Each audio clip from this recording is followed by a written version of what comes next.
TV का popular show अगले जन्म मोहे बिटिया ही कीजो फेम रतन राजपूत अब ब्रेक के बाद वापस काम पर लौटना चाहती हैं। उन्होंने हाल ही में खुलासा किया था कि वह बीमार थी और इस वजह से उन्होंने टीवी इंडस्ट्री से दूरी बना ली थी, मगर अब वह ठीक है और फिर से काम करना चाहती हैं। इस बीच रतन राजपूत ने साउथ इंडस्ट्री पर भी निशाना साधा है। साथ ही बताया है कि कैसे एक बार उनकी ड्रिंक में नशा मिला दिया गया था। रतन राजपूत ने बताया कि वह अगले साल से काम करने के लिए एकदम रेडी हैं। इस दिसंबर तक उनकी पढ़ाई भी पूरी हो जाएगी।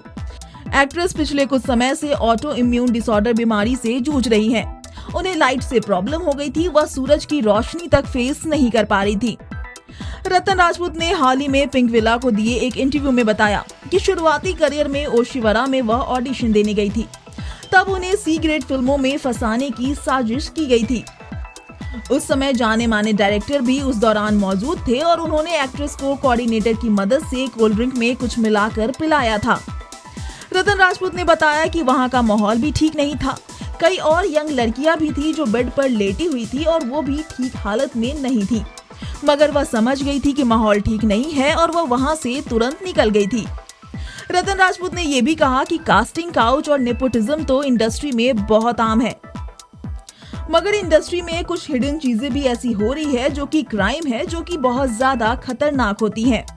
रतन राजपूत ने हिंदी इंडस्ट्री के साथ साथ साउथ इंडस्ट्री पर भी निशाना साधा। उन्होंने कहा कि अक्सर लोग साउथ का हवाला देते हैं, मगर हाल वहां भी ठीक नहीं है।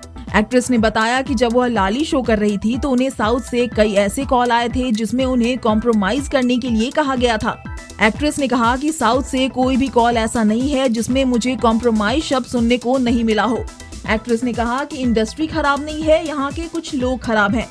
इस बीच रतन ने यह भी कहा कि साउथ इंडस्ट्री इसलिए सफल है क्योंकि वहाँ पर अभी भी संस्कार बाकी है, वह अपने कल्चर को बहुत महत्व देते हैं। Bureau reports, Navbharat times.